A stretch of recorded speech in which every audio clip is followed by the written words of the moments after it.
اعوذ باللہ من الشیطان الرجیم بسم اللہ الرحمن الرحیم ان اللہ وملائکتہ یصلون علی النبی یا ایہا الذین آمنوا صلوا علیہ وسلموا تسلیما اللہم صلی علی سیدنا ونبینا وشفیعنا ومولانا محمد وعلی آل محمد وبارک وسلم۔ محترم خواتین و حضرات، السلام علیکم۔ پیام صبح کے ساتھ ایک بار پھر حاضر میں ہوں آپ کا میزبان انیق احمد۔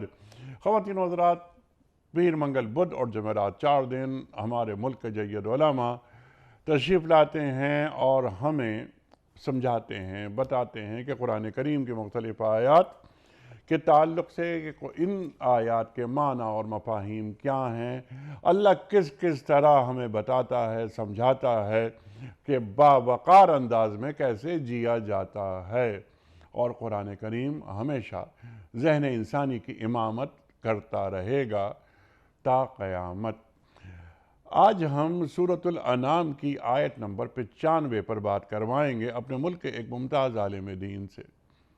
خواتین و حضرات، اللہ تعالی دلائل دے رہا ہے، سوچنے کا موقع فراہم کر رہا ہے کہ مظاہر قدرت کے ذریعے قدرت تک پہنچو، اللہ تک پہنچو۔ اللہ تعالیٰ فرما رہا ہے کفار اور مشرکین سے اولین مخاطبت، اور پھر قرآن کریم تو تا قیامت ہدایت کی کتاب ہے، روشنی ملتی رہے گی۔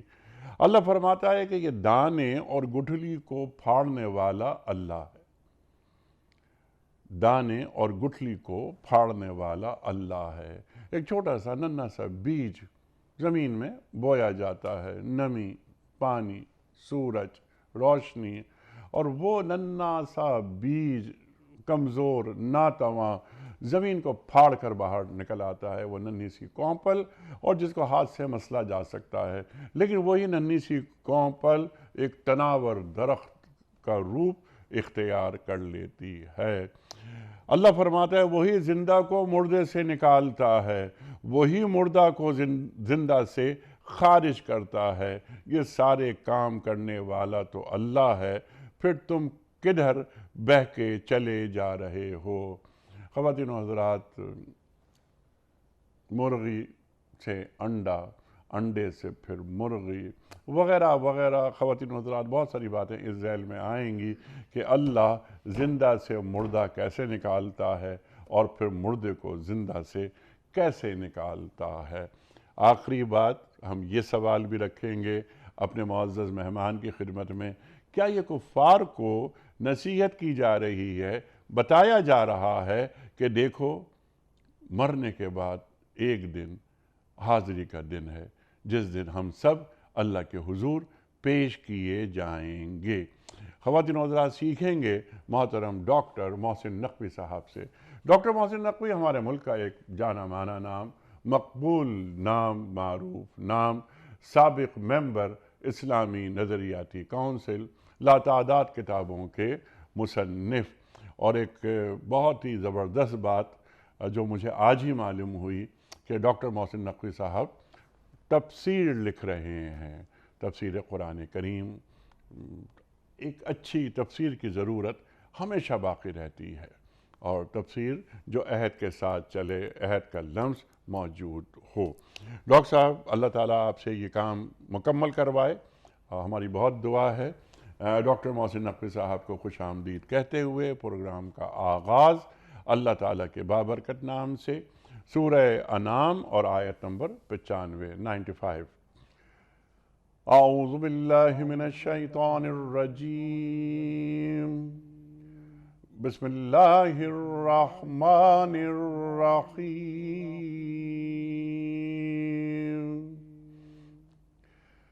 ان اللہ فالق الحب والنوى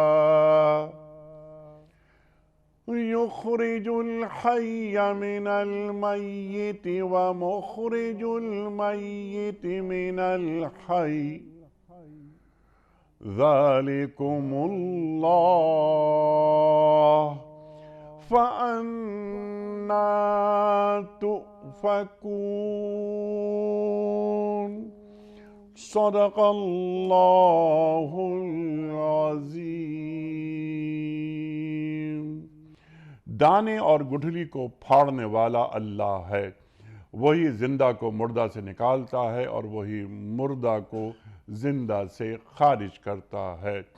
یہ سارے کام کرنے والا تو اللہ ہے، پھر تم کدھر بہہ کے چلے جا رہے ہو۔ خواتین و حضرات، محترم ڈاکٹر محسن نقوی صاحب کی خدمت میں اس سے پہلے کہ ہم رکھیں آج کے پروگرام کے حوالے سے پہلا سوال، کل کے پوچھے گئے سوال کا درست جواب اور آج کا سوال آپ کی خدمت میں۔ کل کا سوال ہمارا یہ تھا کہ قرآن کریم میں پہلا سجدہ تلاوت کس صورت میں آیا ہے؟ درست جواب سورہ آراف میں۔ آج کا سوال نوٹ فرما لیجئے، قرآن کریم کی کس صورت میں نماز جنازہ پڑھنے کا حکم آیا ہے؟ سورہ بنی اسرائیل میں یا سورہ لہب میں یا سورہ توبہ میں؟ جو درست جواب آپ سمجھتے ہوں روانہ فرمائیے۔ ہمارے فون نمبرز ہیں 00922143527 ہمارا دوسرا فون نمبر ہے 0092234300980۔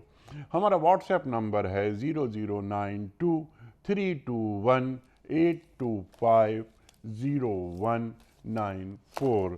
حضرت ڈاکٹر محسن نقوی صاحب ارشاد فرمائیے، اولین مخاطب کفار، انہیں اللہ تعالیٰ توحید کے دلائل دے رہا ہے، سمجھو ان باتوں کو۔ تو اب یہاں دانے اور گٹھلی کو پھاڑنے والا اللہ ہے اور یہ کائنات الٹپ وجود میں نہیں آ گئی۔ ارشاد۔ بسم اللہ الرحمن الرحیم۔ آپ کی انٹرو میں ہمیں ایک جملہ بہت اچھا لگتا ہے، اور یہ کہ قرآن مجید ہمیشہ آنے والی نسلوں کی بھی امامت کرتا رہے گا۔ اللہ اکبر۔ اور اگر قرآن مجید کے الفاظ پر اس کے جن مضامین کا وہ احاطہ کرتا ہے اس کے اوپر نظر کی جائے تو ہر دور میں لوگ کہتے ہیں کہ اس کے معنی بدلتے رہتے ہیں۔ اس کے معنی بدلتے نہیں رہتے، بلکہ معنی کی وسعتیں جو ہیں وہ آشکار ہوتی چلی جاتی ہیں۔ ٹھیک۔ جب یہ ابتدائی عربوں سے خطاب یہاں کیا گیا، مکی سورہ ہے سورہ انعام، تو ان کا پیشہ یہی تھا کہ زراعت کرتے تھے، مدینے میں تو خاص طور پہ زراعت کا بڑا زور تھا، اور یہ بالکل آخری دور کی مکے کی سورہ ہے جو نازل کی ہے۔ جی۔ تو یہ ہے کہ جو زراعت کا عمل ہے، بیج کا ڈالنا، پانی دینا کرنا، اس کے بعد اس میں سے کونپلیں پھوٹنا، پھر کھیتی لہلہانا، درخت بن جانا، یہ ایک عام انسان کے لیے بھی کوئی اچنبھے کی بات نہیں تھی۔ لیکن یہاں سمجھنے کی جو بات ہے، توحید کے دلائل میں اللہ تبارک و تعالیٰ نے دو الفاظ شروع میں رکھے، خالق الحب والنوى، کہ بیج، حب تو عام بیج، گٹھلی آپ نے ترجمہ کیا، جو بیشتر اردو داں حضرات نے گٹھلی ہی ترجمہ کیا ہے اس کا، اور گٹھلی ہی ہونا بھی چاہیے۔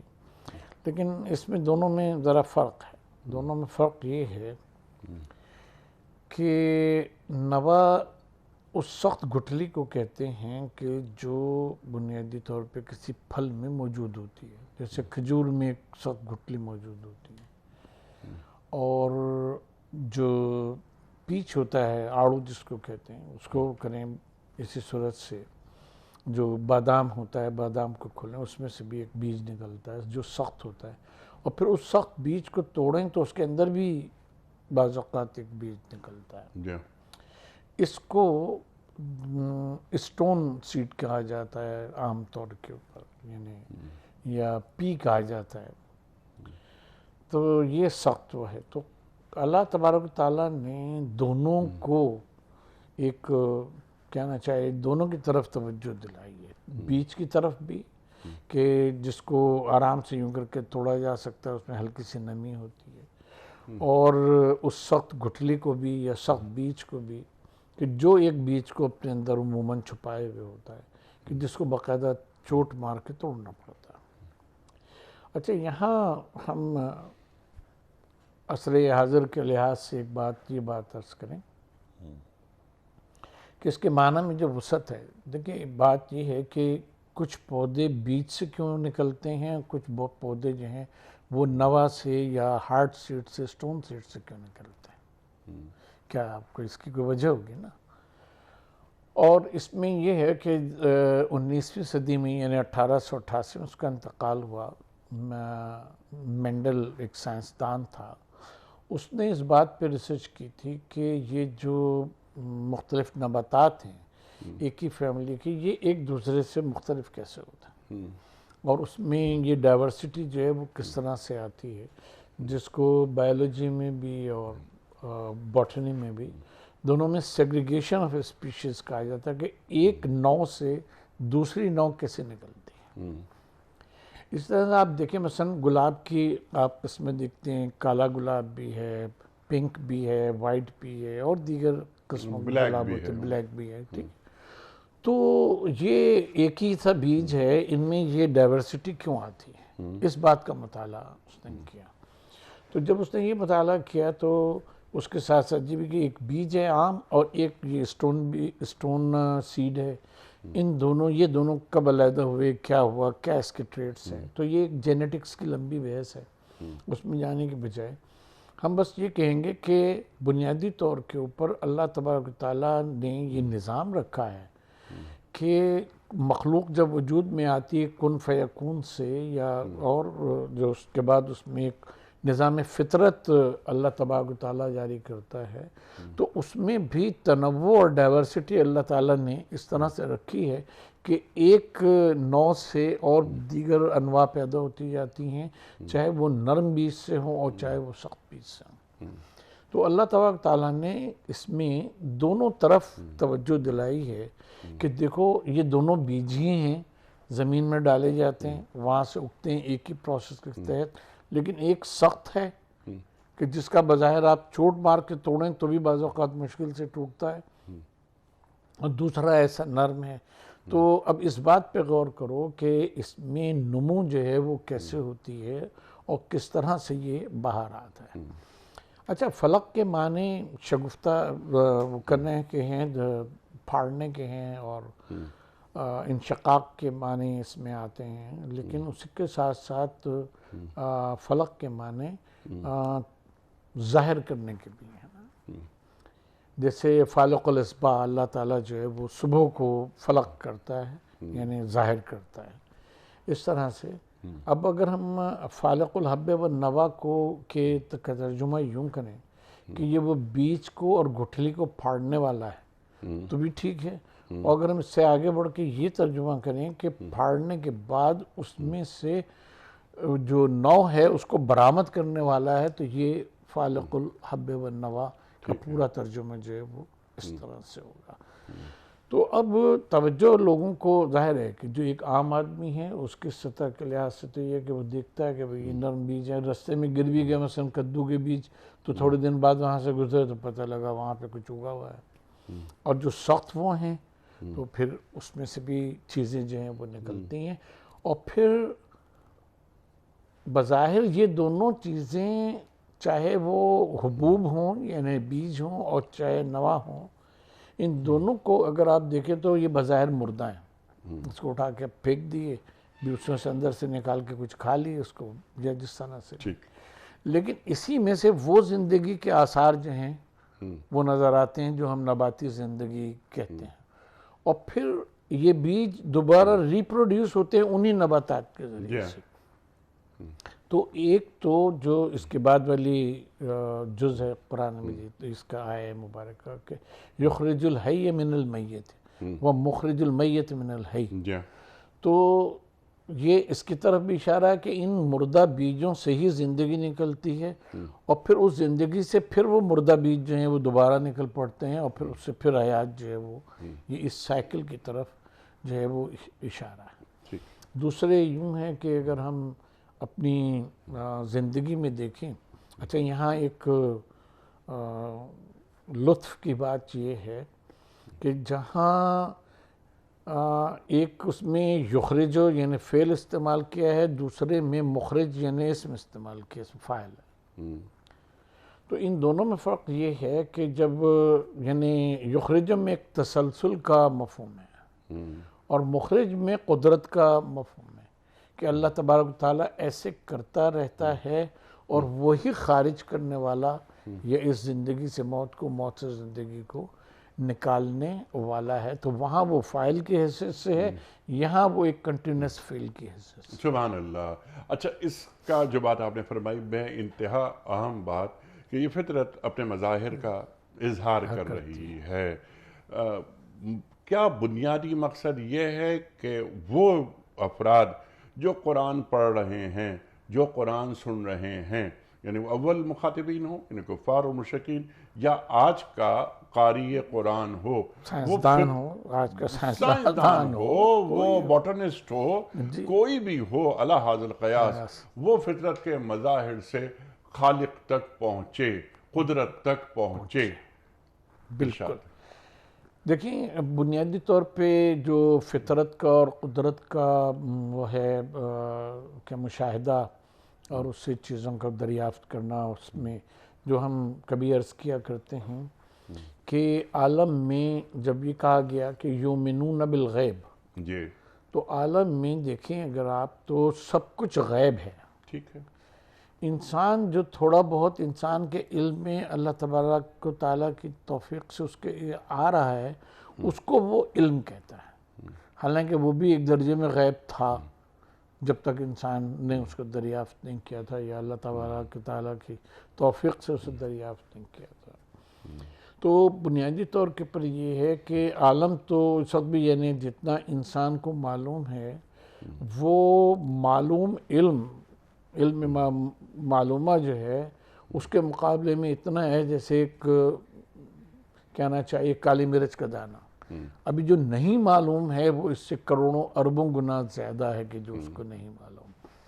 تو اس لیے جس دور میں بھی انسان اس قدرت کا فطرت کا مطالعہ کرتا رہے گا، چاہے وہ نباتات سے متعلق ہو یا افلاک سے متعلق ہو یا خود انسان سے متعلق ہو، سنریہم آیاتنا فی الآفاق وفی انفسہم حتی یتبین لہم انہ الحق، کہ ان کو حق کی طرف وہ پہنچتے رہے گا. بات یہ ہے کہ اگر اسی کاوش کو خدا کی معرفت کے لیے اور خدا کی معرفت حاصل کرنے کے لیے اور اس کے لیے استعمال کیا جائے تو یہی سائنس جو ہے وہ مذہب بن جاتی ہے، عبادت بن جاتی ہے یہ کاوش. اور اگر اس کو صرف ایک کہنا چاہیے کہ نابینا نظام کی وہ کریں، جیسے کہ عام طور پہ سائنسدان اس کو لے جاتے ہیں کہ ایک نابینا نظام ہے جس کے تحت بس ایک نظام ہے بنا ہوا جو چل رہا ہے، اس کے پیچھے جو حکمت اور وہ ہے اس کے اوپر غور نہیں کرتے، تو پھر یہ چیز انسان کو الحاد کی طرف لے کے جاتی ہے. ٹھیک ہے.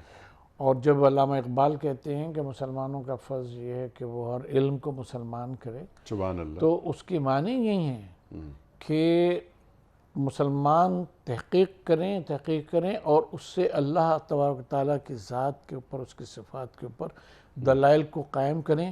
پھر ان کی یہ کاوش سائنسی کاوش کے ساتھ ساتھ ایک دینی اور توحیدی کاوش جو ہے وہ بن جائے.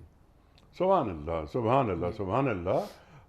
یہ جیسے آغاز میں انٹرو میں نے ایک جملہ یہ بھی کہا تھا کہ یہ کائنات الرٹپ نہیں بن گئی، اور پھر اس کائنات کو بنا کر اللہ تعالیٰ کہیں چلا نہیں گیا، نعوذ باللہ. تدبر ہے اللہ تعالیٰ کا. کل یوم ہوا فی شان. کل یوم ہوا فی شان. اللہ اس کائنات کو روز سجاتا ہے. اللہ اکبر. یہ کائنات، پھر اقبال یاد آتے ہیں کہ یہ کائنات ابھی ناتمام ہے، شاید کہ آ رہی ہے دمادم صدائے کن فیکون. دیکھیں اقبال بھی ان کا کلام بھی اس سے شاید سے پہلے رک نہیں گئے. جی جی جی. تاکہ وہ آگے کی گنجائش رہے، اس لیے انہوں نے شاید لگایا. جی جی. حسن پیدا کر دیا. ہاں، حسن پیدا کر دیا. تو وہ یہ بھی ایک لمبا فلسفہ ہے، لیکن ہم کیونکہ اس آیت پر بات کر رہے ہیں. اب یہ کہ وہی اللہ ہے. یہ پچھلے سوال کے جواب میں آپ نے خوبصورت بات فرمائی کہ یہ جو فطری جو مظاہر ہیں اس کے ذریعے اللہ تک پہنچا جائے. ہم آخر میں رکھیں گے یہی سوال کہ وہ تو بات ہو رہی تھی کفار مکہ کے حوالے سے، اور سورہ انعام پوری مکمل صورت ایک ہی رات میں نازل ہوئی، ایک رات اور یہ بیان کیا جا رہا ہے۔ تو کفار کی حد تک ہی نہیں، یہ آیت ہم سے بھی مخاطبت کر رہی ہے۔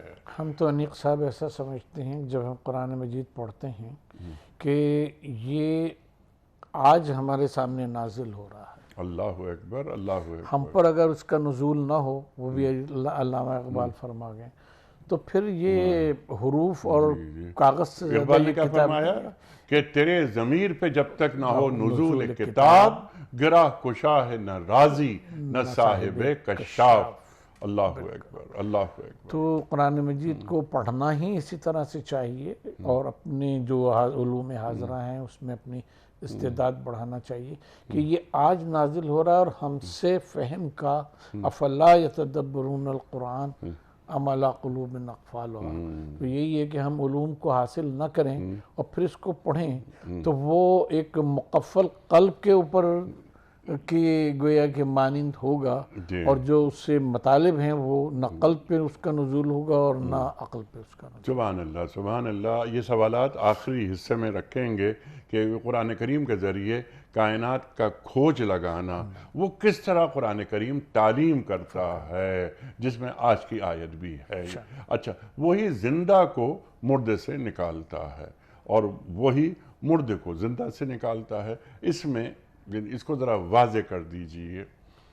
ایک تو ہم نے یہ بات عرض کی کہ پہلے جز میں یخرج ہے، جی جی جی دوسرے میں مخرج۔ جی ہاں۔ اچھا، اب اس میں یہ ہے کہ ایک بات اور ہم دیکھتے ہیں، عرض کرتے ہیں، اور وہ یہ ہے کہ جب ہم میت کا لفظ استعمال کرتے ہیں تو ہمارے وہاں موت اور میت کی لفظ جو ہے وہ عام طور پہ زندگی کے بعد کے مرحلے کے لیے ہے۔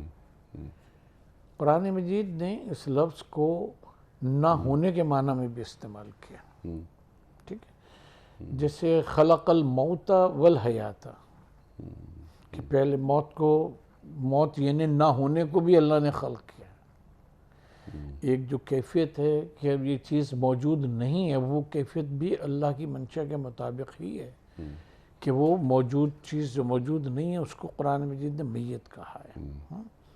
اسی صورت سے جیسے سورہ دہر کی آیت ہے کہ کیا انسان پہینن من الدہر لم یکن شیئا مذکورا، تو وہ حیات کی بات نہیں ہو رہی ہے، وہ اس کے نہ ہونے کی بات کی جا رہی ہے کہ جب وہ کوئی موجود ہی نہیں اس دنیا میں۔ تو میت کے جو لفظ ہے وہ قرآن مجید نے ہمیشہ موت کے زندگی کے بعد نہ ہونے کی کیفیت کے لیے نہیں اختیار کیا۔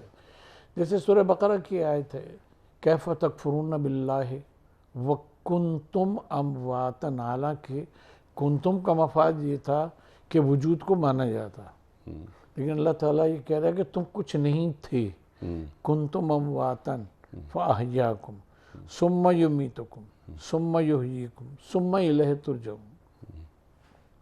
تو اب یہاں نہ ہونے سے پھر پیدا کرنا، اس کے لیے میں موت کا لفظ استعمال کیا، اس کے بعد حیات کا، پھر وہ تمہیں مار ڈالے گا، اب یہ موت کے بعد زندگی کے بعد والی موت ہے، پھر وہ تمہیں زندہ کرے گا اور پھر تم اللہ کی طرف پلٹائے جاؤ گے۔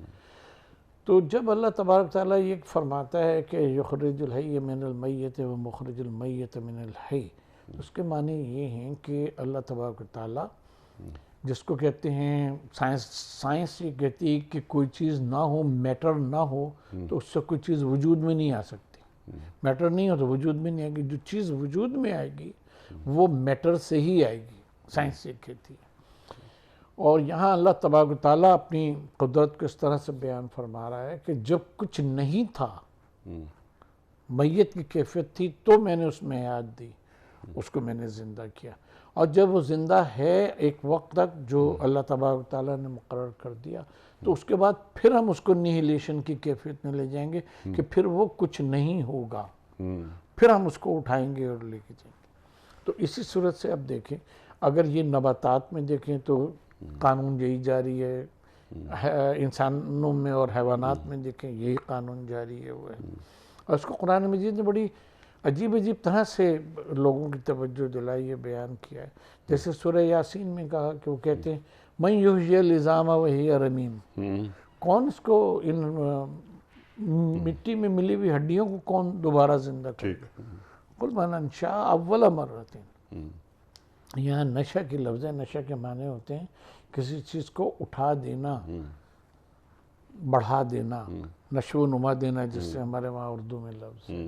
تو جس نے پہلی مرتبہ اس کو کچھ نہ ہونے سے بڑا کر کے اٹھا دیا تھا، ویسے ہی ان رمیم کو جو مٹی میں ملی ہوئی ہڈیاں ہیں، ان کو پروردگار اپنے اس سے دوبارہ اس کو زندہ کر دے گا. تو یہ اللہ تبارک تعالیٰ کی نے جو ایک سائیکل قدرت میں اور نظام فطرت میں بنا کے رکھی ہے، اور وہ اسی کے امر سے کن فیکون سے چل رہی ہے، پروردگار عالم نے اس کی طرف اشارہ کیا ہے، وہ سمجھایا ہے بندے کو. سبحان اللہ، سبحان اللہ. اور یہ اللہ تعالیٰ کی نعمتیں ہیں، تم اگر شمار کرنا چاہو تو تم نہیں کر سکتے. اچھا، اس میں بہت ساری مثالیں آپ نے عطا فرمائیں. اس میں گٹھلی کی مثال، یہاں گٹھلی کے تعلق سے بات بھی ہو رہی ہے کہ وہ گٹھلی ہے، اس کو زمین میں دبا دیا اور اس سے پورا درخت نمودار ہوا.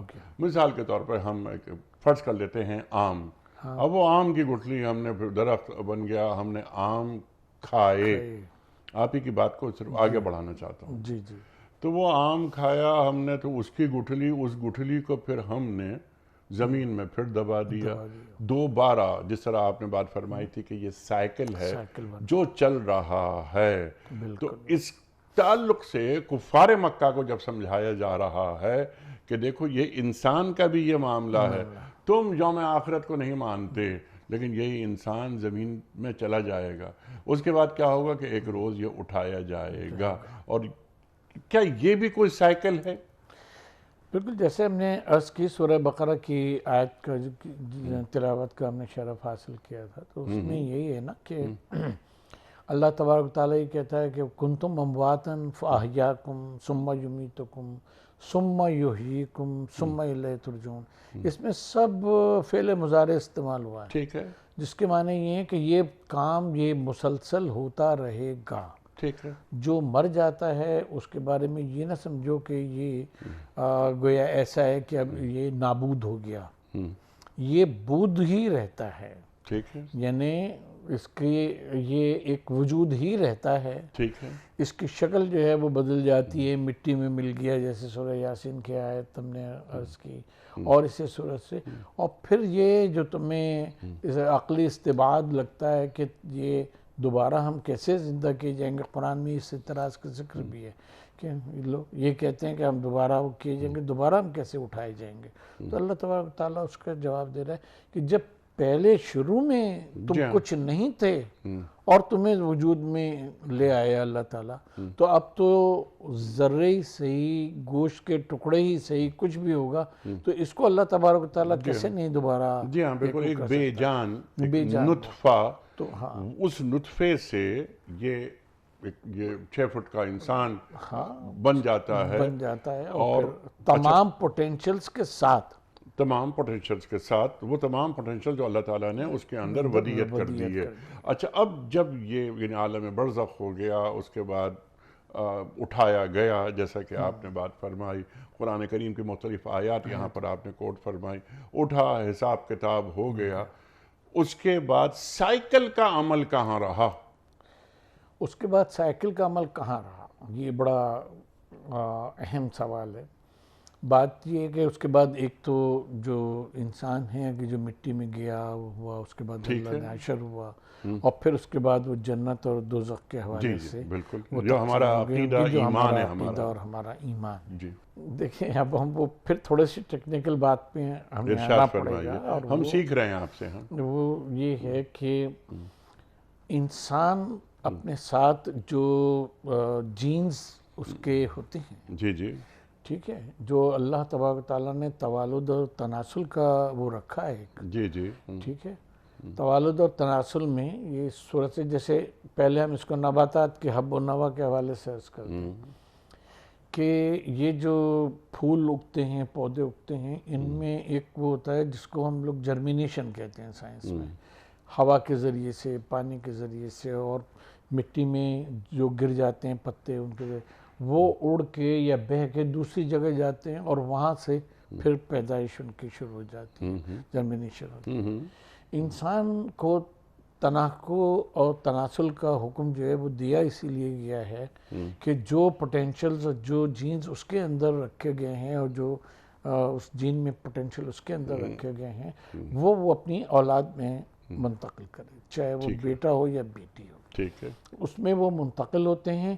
تو اس کا جو ایک سائیکل ہے وہ تو چلتا چلا جاتا ہے آگے، اور پھر وہ ایک انتہا پہ اس کے عمل کے ساتھ وہ پہنچتا ہے، لیکن اس کی جینز جو ہیں وہ اس کی اولاد میں اور اس میں وہ چلتے رہتے ہیں، اور پھر گویا جیسے رسول اللہ صلی اللہ علیہ وسلم نے فرمایا کہ بڑے بھائی کے لیے فرمایا کہ الاخ الاکبر کل اب، باپ کی طرح ہی بڑا بھائی تمہارا جو ہے اس کی منزلت بڑے بھائی کی طرح سے، بڑی بہن کی منزلت بتائی کہ وہ ماں کی طرح سے، ٹھیک ہے، خالہ کو کہا کہ وہ ماں کی طرح سے، ٹھیک ہے۔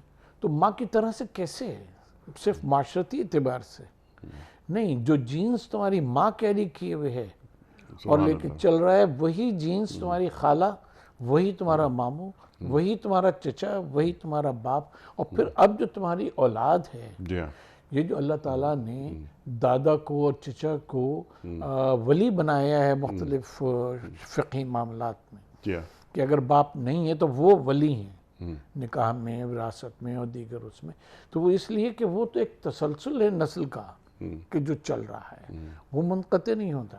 تو اب وہ جو جرمینیشن ہے انسان کی، جو وہ اپنی گویا کہ اس سے منتقل کرتا ہے دوسرے میں، اور وہ پھر عورت میں، مرد میں وہ چلتی چلی جاتی ہے، تو یہ سائیکل جو ہے ایک پودے کا یا ایک فرد کا اس دنیا میں نہ رہنا اور اللہ تعالیٰ کے مطلوب انجام تک پہنچنا، جو انسان کے حوالے سے جنت اور دوزخ کا تصور ہے، لیکن یوں جانوروں کے اور پودوں کے لحاظ سے اور دیگر چیزوں کے لحاظ سے، تو وہ سائیکل جو ہے وہ اولاد کے ذریعے سے، چاہے باپ ہو چاہے بیٹی ہو۔ اچھا، یہ عجیب بات ہے کہ سائنس ہمیں یہ بتاتی ہے، اور اس کو کہا بھی گیا، احادیث میں بھی اس بات کی گئی ہے کہ بیٹی جو ہے، بیٹی میں بھی اور بیٹے میں بھی ماں اور باپ دونوں کے جینز جو ہیں وہ کام کرتے ہیں، ننیال اور ددیال دونوں کا اثر جو ہے وہ اس میں وراثت میں آتا ہے، اور پھر وہ اسی کمپاؤنڈ کو وہ دوسرے میں اپنے بعد والی اولاد میں منتقل کرتا ہے، اور اس کا عرصہ عمل ختم ہوا تو باقی جو اولاد ہے اس کا عرصہ عمل چل رہا ہے، اور یہ اپنی انتہا کی طرف جا رہا ہے، اور وہ جو ہے وہ اپنی پھر اس کی نشو و نما ہو رہی ہے، اور پھر وہ اسی سائیکل کے اوپر چل پڑتا ہے۔ سبحان اللہ، تو یہ یخرج الحی من المیت و مخرج المیت من الحی، سبحان اللہ، سبحان اللہ، اور یہ سائیکل چل رہا ہے، بالکل آپ نے واضح کر دی یہ بات۔ اچھا، اس میں ایک نقطہ اور میں چاہتا ہوں کہ آپ کے سامنے رکھوں، وہ نقطہ یہ ہے کہ وہ بیج ہو، وہ گٹھلی ہو وغیرہ وغیرہ، وہ جاتی ہے زمین میں، اور پھر وہ زمین کے لیے شاداب ہونا، زرخیز ہونا بہت ضروری ہوتا ہے، یعنی اس میں نمی بھی ہو، اس کو روشنی بھی مل رہی ہو، اس کو پانی بھی مل رہا ہو وغیرہ وغیرہ، اور کاشتکار کے علم میں بھی یہ بات ہو کہ کھیتی کو پروان کیسے چڑھایا جاتا ہے۔ لیکن بعض زمینیں بنجر بھی ہوتی ہیں، بعض زمینیں بنجر بھی ہوتی ہیں، تو وہاں بھی یہ خالق کی مرضی ہے کہ کس زمین کو زرخیز رکھا جائے اور کس زمین کو بنجر رکھا جائے۔ تو کیا وہ سائیکل انسانوں میں بھی اپلائی ہوتا ہے؟ ہم عرض کرتے ہیں، پہلے ہم اس پہ بات کر لیں، پہلے جز پر۔ جی جی، قرآن مجید نے جیسے سورہ یاسین میں ہی فرمایا ہے کہ وَآیَةٌ لَهُمْ الْأَرْضُ الْمَيْتَةَ أَحْيَيْنَاهَا، جی ہاں، ان کے لیے ایک نشانی اللہ کے وجود کی اور اس کی ایک وہ مردہ زمین بھی ہے کہ جس کو ہم پھر زندہ کرتے سبحان ہیں. اللہ سبحان اللہ سبحان اللہ سبحان اللہ. اس میں یہ گروتھ کا پوٹینشل جو ہے وہ بھی ہم رکھتے ہیں. وہ بھی ہم رکھتے ہیں. ٹھیک. کہ اگر ہم اپنی یعنی انسان اپنی زندگی پہ اور اپنے ارد گرد کے اس پہ غور کرے، اگر لوگ مختلف قوتوں اور مختلف صلاحیتوں کے مالک نہ ہوتے اور سب کی صلاحیتیں ایک سے ہوتی، سب ایک کام کر رہے ہوتے، تو زندگی آگے بڑھ نہیں سکتی تھی. زندگی آگے بڑھ نہیں سکتی تھی. یہ جو انسان کی صلاحیتوں کا تنوع ہے کہ کوئی فکری آبیاری کر رہا ہے معاشرے کی، کوئی کچھ پروڈیوس کر کے کر رہا ہے، کوئی چیز کاشت کر کے کر رہا ہے، کوئی جو ہے مثلا ٹوٹی ہوئی چیزیں بنا کے کر رہا ہے، کوئی خیاط ہے کہ کپڑے سی رہا ہے، کوئی ہائک ہے کہ کپڑے بن رہا ہے، ایک کوبلر ہے موچی ہے کہ جو ٹوٹے ہوئے اس کو جوڑ رہا ہے یا نئے بنا رہا ہے. اگر یہ پوٹینشلز مختلف نہ ہوتے تو زندگی جو ہے وہ اسٹینڈ اسٹل ہو جاتی. ٹھیک ہے نا. اب یہی چیز اگر ہم موجودات کے اوپر لیں، یعنی زمین کی آپ نے مثال دی، تو بنجر زمین بھی ہوتی ہے، پھر آپ پہاڑ بھی دیکھتے ہیں، پہاڑ اور ٹیلے بھی دیکھتے ہیں. پہاڑ اور ٹیلوں پہ بھی آپ کو سبزی اور یہ سب سرسبز جو ہیں وہ آپ کو نظر آئیں گے کہ بہت سے پودے وہ ہیں، بہت سی چیزیں وہ ہیں کہ جو پہاڑوں پہ ہی اگتی ہیں، نیچے نہیں زمین پہ نہیں اگتی. پھر انسان کو اگر پوری زمین صرف زرعی زمین ہوتی تو پانی ذخیرہ کرنے کا مسئلہ پیدا ہوتا کہ پانی انسان ذخیرہ نہیں کر سکتا تھا. ٹھیک ہے. اور پانی کا ذخیرہ ہوگا تو پھر لائف جو ہے وہ جس کو آپ مدنی زندگی کہیں، تمدنی زندگی کہیں اور کہیں، وہ آگے بڑھ سکتی ہے جب تک کہ پانی کے ذخائر جو ہیں وہ موجود نہ ہوں. کیونکہ اگر پوری زمین جو ہے وہ زراعت زرعی ہو جائے اور اس پہ نباتات اگنے لگے ہوں کریں تو پانی ذخیرہ کرنا اور پھر ان کو مختلف اس سے بہانا اور لے کے جانا وہ بھی پاسبل نہیں رہے. قرآن مجید میں بار بار جنت کا جہاں ذکر کیا ہے تو وہاں یہ فرمایا کہ تجری من تحت الانہار، تو وہ جو اگ رہی ہیں وہ اسی بہتے پانی سے اگ رہی ہیں کیونکہ نالی میں کوئی چیز نہیں اگ رہی.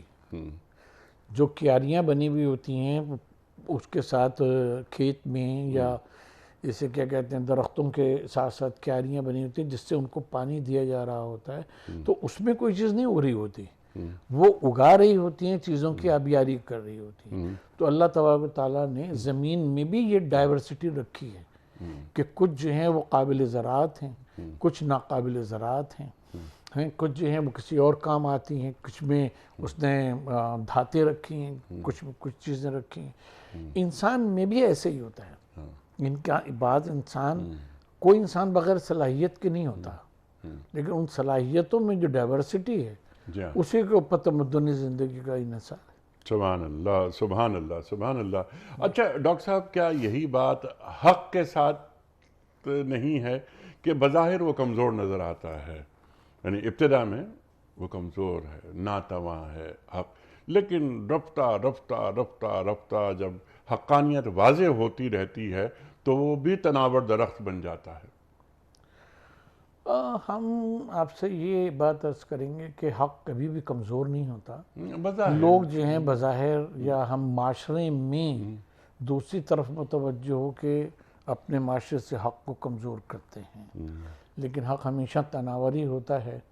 اور جال حق کا وزحق الباطل، جو وہ حق جو ہے وہ تناور ہوتا ہے معاشرے میں، اس کو تناور کرنا اور مضبوط کرنا یہ ہمارا اور آپ کا کام ہے. جی سبحان اللہ، انسانوں کا کام ہے. اب یہ جو بات آپ نے فرمائی بہت اہم بات فرمائی، قل جاء الحق وزحق الباطل ان الباطل کان زہوقا. تو یہ 40 برس مکہ مکرمہ کی یعنی اقرا بسم ربک الذی خلق سے پہلے کی حیات مبارکہ، پھر اقرا بسم ربک الذی خلق، اور پھر 13 برس مکہ مکرمہ کے بظاہر کمزور، لیکن 10واں برس ورفعنا لک ذکرک، یعنی نبوت کے 10ویں برس اللہ تعالیٰ ارشاد فرما رہا ہے کہ ہم نے آپ کے لیے آپ کے ذکر کو بلند کر دیا. آپ نے بہت اچھی بات فرمائی کہ حق کبھی کمزور نہیں ہوتا. اللہ اکبر، اللہ اکبر. رفتہ رفتہ حق جڑیں پکڑتا ہے. لیکن کچھ لوگ سمجھتے ہیں کہ حق کمزور ہے. پھر وہاں تک بات پہنچتی ہے کہ وہی هو الذی ارسل رسولہ بالہدی ودین الحق. اللہ تعالیٰ کا جی وہ تمام ادیان پر غالب اسلام غالب آ گیا. تو دیکھیں ہم آپ سے یہاں پہ عرض کرتے ہیں قطع کلام معاف نہیں ارشاد کہ بنیادی طور کے اوپر ہم جب اندھیرا دور کرنا چاہتے ہیں تو ہم اندھیرا نہیں دور کر سکتے، ہم روشنی بڑھاتے ہیں، اندھیرا خود بخود ختم ہونے لگتا ہے. سبحان اللہ. اگر گھپ اندھیرے میں ایک ماچس کی تیلی جلا دی جائے تو وہ بھی اس ڈارکنیس کو چخاصا کم کر دیتی. باطل بنیادی طور کے اوپر ایگزسٹ ہی نہیں کرتا. ٹھیک ہے، حق کو ہم جتنا کمزور کرتے چلے جاتے ہیں وہ تاریکی ہمیں نظر آنے لگتی ہے. اور اس کو دور کرنے کا طریقہ یہ ہے کہ آپ اپنے میں، ہمارے معاشرے میں، اپنی معاشرت میں، سب میں حق کو مضبوط کرتے چلے جائیں تو وہ باطل جو ہے زحق الباطل، تو وہ باطل خود بخود دور ہوتے جائے. اس کو دور کرنے کی ضرورت نہیں پڑتی ہے. حق جو ہے اس کو مضبوط کرنے کی ضرورت ہے کہ کرتے جائیں اپنی ذات میں بھی اور ذات کے باہر بھی. تو پھر وہ جو ہے وہ باطل تو دور جانے کے لیے ہی ہے، زائل ہونے کے وہ الباطل کانا زہوقا، وہ تو دور ہونے کے لیے ہے ہی. یہ تو ہم حق کو معاشرے میں کم اور معاشرے میں اور معاشرت میں کمزور کرتے ہیں تو پھر وہ جو ہے وہ تاریکی نظر آتی ہے. ورنہ تاریکی تو کوئی چیز ہی نہیں ہے. کیا بات ہے. سبحان اللہ. اللہ نے تو صرف اللہ نور السماوات والارض. جی ہاں، یخرجہم من الظلمات الی النور. اللہ اکبر، اللہ اکبر. اچھا ڈاکٹر صاحب کیونکہ وقت کم ہوتا جا رہا ہے، آپ جب یہ بات فرما رہے تھے کیا اچھی بات آپ نے فرمائی کہ جب یہ جو جہالت ہے، یہ تاریکی ہے، جو علم ہے وہ نور ہے. تو جب علم کا نور بڑھتا ہے تو تاریکی خود بخود چھٹتی رہتی ہے. تو حق کا نور جب آتا ہے تو باطل خود بخود چلا جاتا ہے. تو باطل کو بھگانے کی ضرورت ہوتی ہے. ایک جملہ یاد آیا مجھے آپ کی اس گفتگو سے. مغرب کے ایک بہت بڑے اسکلپچرسٹ، ان کا جملہ ہے کہ ان سے پوچھا کہ آپ اتنا شاندار یہ جو اسکلپچر ہے یہ آپ کیسے بنا لیتے ہیں؟ انہوں نے جواب یہ دیا کہ بھائی مسئلہ صرف اتنا سا ہے کہ یہ جو مجسمہ ہوتا ہے اسکلپچر، یہ پتھر کے اندر ہی ہوتا ہے. میں فاضل پتھر ہٹا دیتا ہوں. بالکل ایسے ہی. تو یہ جو باطل ہے نا، یہ فاضل ہے، اس کو ہٹانا پڑتا ہے، نور نکل آتا ہے. اب اس جملے میں ہم ایک اضافہ کریں. ارشاد. اسکلپچر جو بنتا ہے وہ اس نے ٹھیک کہا کہ وہ پتھر میں ہی ہوتا ہے، لیکن وہ جیسا بنانا چاہتا ہے وہ پہلے اس کے دل و دماغ میں ہوتا ہے اور وہ اس کے مطابق اس کو کرتا ہے، تراشتا ہے. تو اگر جو صحت کی ضرورت ہے وہ پہلے اس امیجینیشن میں صحت کی ضرورت ہے، اور پھر وہ جو ہے وہ ایک پتھر سے آپ ایک بظاہر کے یہ ابھی بول دے گا اس طرح کا مجسمہ جو ہے وہ اس کا پھر تیار کر. سبحان اللہ، سبحان اللہ. لیکن ہمارا جو قلب و نظر ہے اس میں ہی حق کا جو وہ ہے، حق اس طرح مجسم نہیں ہے جیسا کہ مجسم ہمیں دکھایا گیا، بتایا گیا. نبی پاک صلی اللہ علیہ وآلہ وسلم کو اسوہ حسنہ میں ہمیں بتایا گیا. تو ہم باہر اس کو کیسے تراش سکتے؟ سبحان اللہ. تو قلب و نظر کو مسلمان کرنے کی پہلے ضرورت ہے. ڈاکٹر صاحب آخری سوال، 2-2.5 منٹ باقی ہیں. یہ فرمائیے، آپ نے آغاز میں فرمایا تھا کہ یہ جو قرآن تمام علوم جدیدہ، تسخیر کائنات کا درس قرآن کریم دے رہا ہے. امت کی حالت ہم دیکھتے ہیں، ہم سے زیادہ آپ جانتے ہیں، یعنی علوم پر دسترس سے کس طرح امت کو من حیث المجموع گھن آتی ہے. آپ نے فرمایا تھا کہ تمام علوم جدیدہ قرآن کریم اس کا احاطہ کرتا ہے. ارشاد فرمائیے کہ وہ کیسے کرتا ہے اور قرآن کریم کا درس تسخیر کائنات کیا ہے؟ اس سے پہلے ہم مختصراً ایک بات یہ عرض کریں گے کہ قوموں کی اور افراد کی زندگی میں 3 مرحلے ہوتے ہیں. جی. ایک وہ ہوتا ہے کہ جو وہ جب وہ علم حاصل کر رہے ہوتے ہیں. جی. دوسرا مرحلہ وہ ہوتا ہے کہ جب وہ معلوم جو علم ہے، ٹیکنالوجی ہے، اس کو استعمال کر رہے ہوتے ہیں. اور تیسرا مرحلہ وہ ہوتا ہے کہ جہاں وہ خود اس علم کو پیدا کر رہے ہوتے ہیں، جو آگے ایجاد اور دیگر معاملات. بہت اچھی بات. قرآن مجید ہمیں توجہ تو اس بات پہ دلاتا ہے کہ یہ کائنات میں ادھر دیکھو، یہ دیکھو، وہ دیکھو، فلاں مختلف مظاہر کی طرف توجہ دلاتا ہے. اور پھر اس کے بعد پھر وہ تخلیق کائنات کو بھی اسی طرح سے، یعنی ایک تو توجہ دلانا ہے، پھر اس کی خلقت کی طرف متوجہ کرتا ہے. اور خلقت کی طرف متوجہ کے بعد کرنے کے بعد اس کی یوٹیلیٹی کی طرف آپ متوجہ کرتا ہے انسان کو، چاہے وہ جو سے بھی علوم ہوں، طبی علوم ہوں یا اور وہ ہوں. تو مسلمانوں کو اصل میں جو چیز سمجھنے کی ضرورت ہے کہ قرآن مجید کے ان تین آسپیکٹس کو، جی کہ وہ ایک طرف توجہ دلا رہا ہے، جی دوسری طرف اس سے فائدہ حاصل کرنے کا، استفادے کا درس دے رہا جی. ہے، اور تیسری طرف وہ اس سے تخلیق کی طرف انسان کو مائل کر رہا ہے اور بار بار عمل کی طرف اور فعل کی طرف لے کے. سبحان اللہ. اور یہ چیز ہے مانگے کہ ٹانگے کے علم سے گریز کرتے ہوئے اپنا علم پروڈیوس کرنے کی تحریک پیدا کر رہا ہے. من حیث المجموع ہم تو کچھ علم یہاں سے لے لیتے ہیں، کچھ وہاں سے لے لیتے ہیں، خاص طور پہ مغرب سے لیتے ہیں. علم بھی نہیں لیتے، معلومات لیتے. وہی معلومات لیتے ہیں، اس کو علم سمجھتے ہیں. جی. ڈاکٹر صاحب بڑا ممنون، بڑا شکر گزار. بہت ساری باتیں مزید ہو سکتی تھیں لیکن وقت مکمل ہو گیا ہمارے آج کے پروگرام کا. آپ کے ہم بڑے شکر گزار ہیں کہ آپ تشریف لائے اور بہت اہم موضوع پر آپ نے گفتگو عطا فرمائی. خواتین و حضرات، کوئز. کل کا سوال ہمارا یہ تھا کہ قرآن کریم میں پہلا سجدہ تلاوت کس صورت میں آیا ہے؟ درست جواب سورہ آراف میں. آج کا سوال نوٹ فرما لیجئے. قرآن کریم کی کس صورت میں نماز جنازہ پڑھنے کا حکم آیا ہے؟ سورہ بنی اسرائیل میں یا سورہ لہب میں یا سورہ توبہ میں؟ جو درست جواب آپ سمجھتے ہوں روانہ فرمائیے. ہمارے فون نمبرز ہیں 009-221-345-27-009.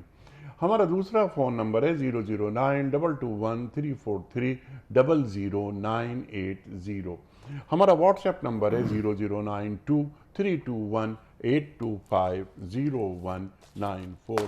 ڈاکٹر صاحب ایک پرچی نکال کر اعلان فرما دیجئے آج کے ونر کون ہیں؟ آج کے ونر ہیں ڈاکٹر طارق صاحب ہیں فرام دبئی. ڈاکٹر طارق صاحب دبئی سے. آپ کی خدمت میں دنیا ٹی وی کی جانب سے دینی کتب پر مشتمل گفٹ ہیمپر آپ کے گھر بذریعہ کوریئر روانہ کیا جا رہا ہے. آپ کو بہت بہت مبارک ہو. پیام صبح کا اختتام ہوتا ہے روزانہ ایک قول پر، اور وہ قول ہوتا ہے صاحب نہج البلاغہ امیر المومنین حضرت علی مرتضیٰ کرم اللہ وجہہ کا. آپ فرماتے ہیں جو اپنی موت پر نظر رکھتا ہے وہ وقت کو غنیمت سمجھتا ہے. اللہ اکبر، سبحان اللہ سبحان اللہ. جو اپنی موت پر نظر رکھتا ہے وہ وقت کو غنیمت سمجھتا ہے. اللہ اکبر. اپنے میزبان انیق احمد کو کل تک کے لیے اجازت دیجیے. خدا حافظ.